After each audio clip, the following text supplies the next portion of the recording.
Presidente, Sr. Secretário de Estado, queria cumprimentá-lo em nome do Grupo Parlamentar do Partido Comunista Português e dizer-lhe que cada vez que falamos o país está pior e a situação da juventude também, infelizmente.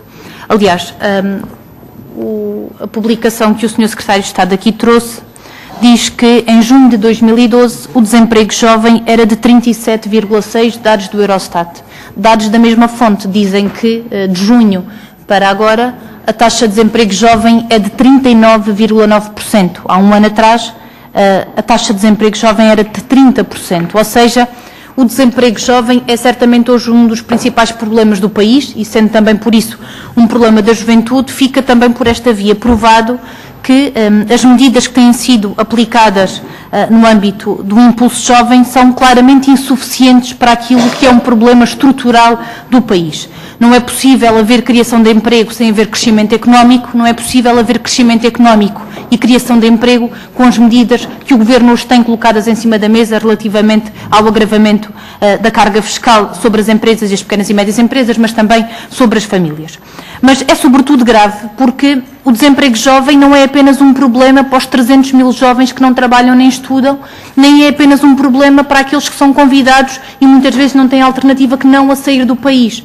É um problema, sobretudo, de flagelo coletivo para o país, porque o país dá só ao luxo de dizer que não precisa destes jovens para nada e que o melhor que tem a fazer é aplicar a sua qualificação, os seus recursos, as suas qualificações lá fora, ou seja, e bem o Estado português investe na formação dos jovens, mas depois, quando se trata de contribuir com essas qualificações para a criação de riqueza e para o desenvolvimento do país, este Governo tem uma política de desperdício que diz que estes jovens podem emigrar, que é lá fora que fazem falta. E isto é sobretudo grave no momento em que entre junho de 2011 e junho de 2012 foram mais de 65 mil jovens que emigraram. E, pese embora haja alguns casos de sucesso pontuais, nós sabemos que a realidade não é assim. A realidade da construção civil, a realidade da hotelaria, a realidade das limpezas mostram de facto que a imigração de jovens e de menos jovens são uma consequência desastrosa da política que este Governo está a aplicar no nosso país, mas que tem também um lado pessoal dramático na vida de muitas famílias que nós entendemos que é inaceitável. O Sr. Secretário de Estado falou aqui do impulso jovem, dados que o Governo deu à Assembleia da República, dizem que, e dados de novembro de 2012, estamos a falar de 1.494 candidaturas e o envolvimento de 888 jovens. É isto? É porque a ser isto, e se assim não for, é porque este documento que o Governo nos deu está desatualizado, nós estamos a falar de 300 mil jovens. 300 mil jovens que estão em situação de desemprego e o Governo acha que é muito importante abranger 1.494, quando isto nem sequer é um número de garantia de emprego com direitos, porque na maior parte dos casos são intermitências entre precariedade, estágios, contratos a prazo, períodos de desemprego, voltar a estágios, numa situação em que a grande parte dos jovens não tem qualquer proteção social no desemprego e isto é uma situação de facto muito grave. Senhor Secretário de Estado, relativamente ao programa Porta 65 Jovem e ao apoio ao arrendamento, com o Orçamento de Estado para 2013, o Governo aplicou um corte de 200 mil euros, ou seja, atingiu-se um novo limite histórico, mínimo, pela mão deste Governo, no apoio a 4.978 agregados, quando em 2005 existiam 22 mil candidaturas apoiadas. Este Governo vai aplicar em Porta 65 Jovem em 2013 1% do que aplicava há 6 anos atrás. E isto é profundamente grave, porque no momento em que a autonomia juvenil é cada vez mais cilindrada pelo desemprego e pela precariedade, estes mecanismos de apoio ao arrendamento jovem deviam funcionar e este Governo aplica medidas altamente gravosas em que aplica 1% do que aplicava há 6 anos atrás e isto é muito grave. Pousadas da Juventude. Numa resposta ao PCP em março de 2012, o Sr. Secretário de Estado diz que o modelo de gestão vai ser conhecido durante o ano de 2012. Em 21 de janeiro deste ano, diz que o modelo de gestão vai ser conhecido até ao final deste mês. Já passou o final do mês de janeiro, aliás, o final do mês já passou. Está hoje em condições o Sr. Secretário de Estado de dizer que o modelo de gestão das pousadas da juventude vai garantir a reabertura das 21, Sr. Secretário de Estado, 21 pousadas da juventude encerradas, nem que seja temporariamente? O Sr. Secretário já está a fazer essa cara, eu vou-lhe dizer quais são, e se não for, faça o favor de me corrigir. Abrantes, Alijó, Braga, Foz do Cava, de Navios Gilianos, Ovar, Ponte de Lima, São Martinho do Porto, São Pedro do Sul, Alcoutim, Algesur, Almograve, Alvados, Espinho, Lousã, Melgaço, Leiria, Guarda, Porto Alegre, Setúbal e Vila Real. São ou não são 21 pousadas da juventude que neste momento estão encerradas, nem que seja suspensas temporariamente, e se pode ou não assumir aqui o compromisso na Assembleia da República que em abril, passados 120 dias, vão abrir todas estas 21 pousadas da juventude. Nós entendemos que de facto seria muito importante. Sr. Ministro, certamente que estes livros são importantes, era até importante saber quanto é que custou ao Governo fazer uma publicação do eurodeputado do PSD, certamente que isto é importante. Agora, seria também muito importante, até porque eu creio que, do ponto de vista da comparação, comparar realidades específicas sem ter por base um diagnóstico científico da situação da juventude em Portugal não é, de certo, o mais rigoroso. Ainda assim, nós gostaríamos de saber se o Governo entende como importante ou não a realização de um diagnóstico científico sobre a situação da juventude. O Governo anterior do Partido Socialista nunca o concretizou. Este Governo também não o concretizou e o protocolo com o Observatório Permanente da Juventude e com o ICS continua por cumprir. Nós não temos dados objetivos e rigorosos e seriam certamente importantes sobre a situação da juventude. E, portanto, gostaríamos de saber se o Governo está disponível para gastar dinheiro não em publicações de eurodeputados do PSD, mas para fazer um diagnóstico científico e rigoroso sobre a situação da juventude em Portugal. Muito obrigada. Sra. Deputada, sim, um momento de relação à mesa. É um momento de relação à mesa sobre a condução dos trabalhos, no sentido de requerer ao Sr. Presidente que possa pedir ao Sr. Secretário de Estado se nos pode fazer chegar os dados que disse, porque referindo-se à desatualização dos dados que temos esses dados porque foi o que o Ministro Miguel Relvas enviou para a Comissão de Orçamento e Finanças em virtude do pedido que fizemos a quando da discussão na especialidade. E, portanto, nós não temos outros, porque o Governo não os publica nem os tem no portal da Juventude. E, portanto, bola de cristal ainda não temos e, por isso, pela importância que estes números têm, pedimos ao Sr. Secretário de Estado que ainda no decurso desta audição nos possa fazer chegar isso. É da mínima obrigação do Governo, é a transparência sobre os números e é por isso que a requeremos. Sr. Presidente, Sr. Secretário de Estado, foi perentório na crítica que faz aos outros sobre não ter utilizado os números com rigor quando não os tínhamos. Permita-me também ser perentório em dizer que o Sr. Secretário de Estado recusou responder a problemas fundamentais. O Sr. Deputado avançou com números que são importantes. É importante conhecermos o facto de haver 22.130 candidaturas na Administração Central. Eu gostava de lhe perguntar, destas 22.000, qual é a perspectiva de continuação quando o estágio acabar?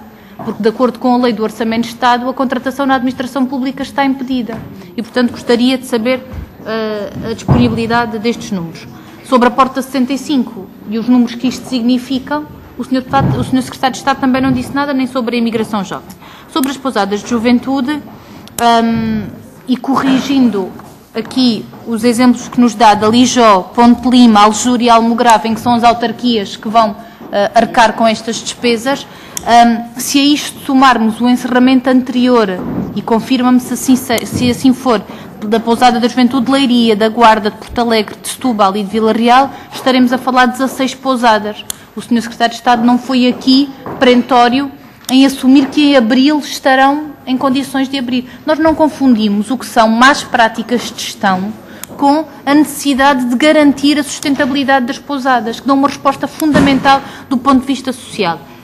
Outra discussão importante seria discutir o nível de preços que é praticado, que é hoje um nível de preços muito próximo dos preços praticados no mercado do alojamento e que por isso também não são altamente aliciantes, até tendo em conta a qualidade do investimento que muitas têm. Agora, é verdade que o Sr. Secretário de Estado enumerou aqui um conjunto de exemplos que eu acho que são muito graves, pela gravidade das coisas que aqui disse. E por isso, eu acho que o bom rigor dessas acusações me levam a questionar como é que o orçamento e as contas da Movi Jovem foram aprovadas tendo em conta a gravidade das coisas que aqui colocou. Como é que isso coloca? Numa entidade que tem 13 chefias, diga-nos lá, Sr. Secretário de Estado, do que o que está a falar é que hoje um encerramento de 17 pousadas, ainda que provisoriamente, são postas em causa porque 13 chefias tinham carros de alta cilindrada e de couro. É isso? É isso que coloca em causa a manutenção, é que o que nós entendemos é que isso deve ser automaticamente corrigido, e se assim foi, agora naturalmente que há dinheiro para garantir para a sustentabilidade das pousadas da juventude, ou há só 1.100 milhões de euros para o Banif? É que há 3 semanas foram aprovados 1.100 milhões de euros para o Banif, mas para as pousadas da juventude não há dinheiro. Só há dinheiro para a banca e para a recapitalização da banca, e por isso nós entendemos que era também importante o Sr. Secretário de Estado enumerar isto. Só para finalizar, em relação ao desporto escolar, pois, Sr. Secretário de Estado, mas como diz o povo, a bota não bate com perdigota. O Sr. Secretário de Estado faz aqui uma grande importância do desporto, mas depois o que nós temos é a redução da carga letiva da educação física na escolaridade obrigatória, o que temos é menos alunos abrangidos no âmbito do desporto escolar, o que temos é escolas sem pavilhões, o que temos foram obras erradamente feitas no âmbito da parque escolar que não garante a existência de um ginásio nas escolas e por isso não garante o cumprimento da disciplina da educação física.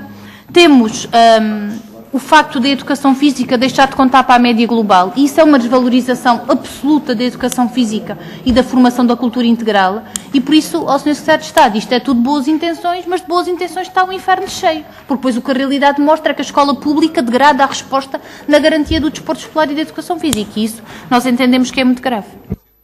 Obrigado, Sr. Presidente. Sr. Secretário de Estado, vou mais uma vez insistir sobre a análise dos números ao Programa de Apoio ao Arrendamento Jovem, que não fez, falou do ambiente, falou de outras coisas que são transversais, a habitação e a emancipação jovem também é transversal, era importante que falasse sobre isto. Ao Sr. Secretário de Estado, nós não desvalorizamos a possibilidade de um jovem ter um estágio profissional. Nós entendemos é que isso deve ser uma garantia de contacto com o mundo do trabalho com uma perspectiva da sua continuidade, porque não é possível combater o desemprego sem combater a precariedade. E não é possível combater o desemprego sem combater a precariedade, porque é exatamente, são os estágios profissionais, são os falsos recibos verdes, são os contratos a prazo que são a antecâmara do desemprego.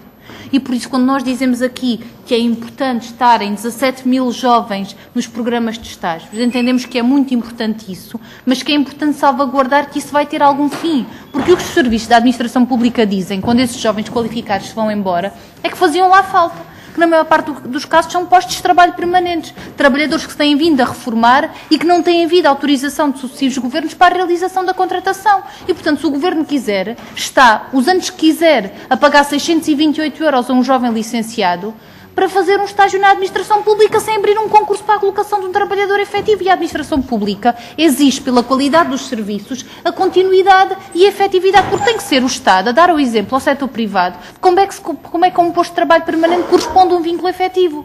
E o que este Governo faz é, na administração pública, impedindo a contratação efetiva de trabalhadores, recorre aos estagiários para tapar buracos, para trabalhadores altamente qualificados a receberem 628 euros. E sobre isto vai continuar certamente a contar com a nossa oposição.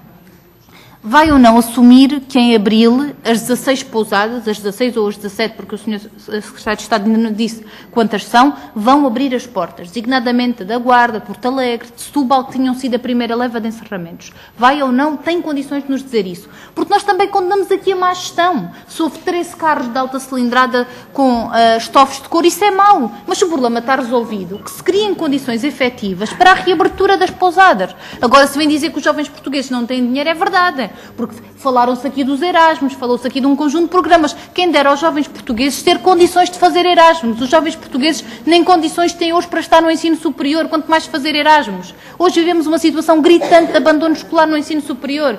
Quanto mais um jovem ter dinheiro para o passe para ir para a universidade, quanto mais ir para fazer Erasmus. E por isso nós entendemos que temos que falar da realidade concreta. E era sobre isso que ainda apelávamos na sua última intervenção, para que pudesse de alguma forma responder.